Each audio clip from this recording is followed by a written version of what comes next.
Subjects తీసుకుంటే మనకి polity, constitution 90 hours, history, culture of India and Andhra Pradesh 120. ఇక్కడ ఒక highlight of the allocation of the hours ఏంటంటే test discussions కూడా మీరు 60 అవర్స్ ఇచ్చారు. ఈ ఎస్ సార్. టెస్ట్ డిస్కషన్స్ కి 60 అవర్స్ ఏంటి, ఏం చెప్తారు, ఎలా చెప్తారు? ప్రతి వీకెండ్ టెస్ట్ డిస్కషన్ ఉంటుందా? దానివల్ల ఉపయోగం ఏంటి? Yes sir. చాలా ఉపయోగం ఉంటుంది సార్. అంటే స్టూడెంట్‌కి ఆ బిట్ పెట్టేటప్పుడు అతను ఒక ఐడియాతో పెడతారు. ఆ బిట్ అడిగే విధానం ఏంటి? ఆ బిట్ ఎందుకు ఈ ఆప్షన్ ఇచ్చారు? అది ఎక్స్‌ప్లనేషన్ చేస్తే ఆటోమేటిక్ స్టూడెంట్‌కి అర్థమవుతుంది. 2 బ్యాక్‌గ్రౌండ్‌కెళ్తాం కదా సార్. ఇప్పుడు క్లాస్ రూమ్‌లోని కొన్నే చెప్పగలం. కానీ బిట్ల రూపంలో ఔట్ ఆఫ్ ద సిలబస్ అంటే out of the class room వస్తది.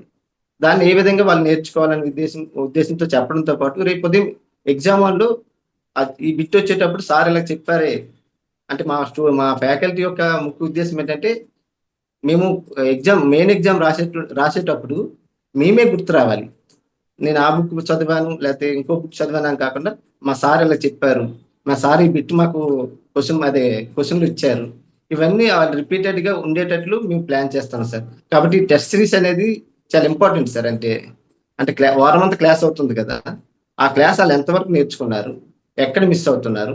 అలాగే టీచర్ ఏంటంటే తర్వాత ఎక్స్‌ప్లనేషన్ చేస్తారు కదా! ఆ డౌట్స్ అన్ని క్లారిఫై అయిపోతే టీచర్‌కి అదే స్టూడెంట్‌కి 100% అవగాహన పెరుగుతది. ఆ ఎగ్జామ్ మీద అవగాహన పెరుగుతుంది. ప్లస్ సబ్జెక్ట్ మీద కూడా అవగాహన పెరుగుతుంది. క్లాసెస్ అయిపోయిన తర్వాత టెస్ట్లు పెడుతున్నాము. టెస్ట్లు పెట్టడమే కాదు, వాటి యొక్క రిజల్ట్స్ ఇస్తున్నాము. దాంతోపాటు మనం టెస్ట్ డిస్కషన్స్ కూడా చేస్తున్నాము.